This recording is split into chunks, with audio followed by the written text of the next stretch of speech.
somebody's listening to this and they're afraid to start their company, because there's a lot of people strapped to a job. And I always get DMs all day long. You know, I'm this age, I got a little bit of money saved, but you know, I don't have the balls basically to quit and start my company. And I always say, well, what's stopping you? Well, what if this happens, or what if that happens? Most people are afraid. What would you say to those people to get them unafraid? Take the jump. Yeah. And show me a man with no confidence and I'll show you a loser every time anyway. So the fact is, at some point you got to man up. There's just no getting around.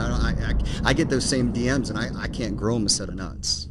I can give them advice, I can help them, but listen, I can't give you a pear down there, you know? But listen to this, though. This is where I think our entrepreneurs screw up. I think that this sub-30 culture is screwing up. Whatever happened with doing two things at once? I started my business, my magazine. I took a job selling cars. You know, this company here, 8 years in, barely any survivable money. I had to take a break, went and ran a car dealership for 1 year to fund this place. That's what started my magazine. I got a job. It was the funniest thing, because could you imagine me interviewing for a job? Just listen, because if you've ever been in the car business, you're going to laugh at this.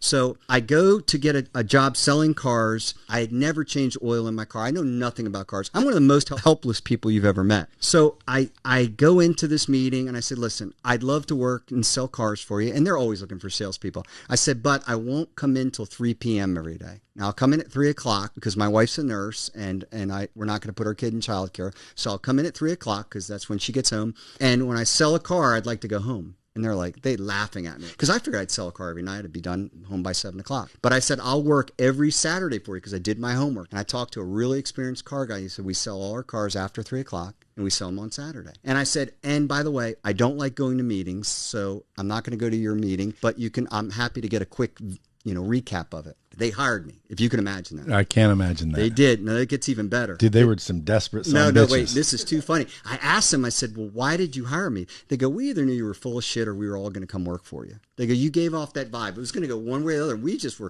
It was in the middle of summer and we were just curious to see how it would play out. We were just more amused by it. I was their top salesman. The guy that I beat was a top salesman every month. He's actually the car dealer.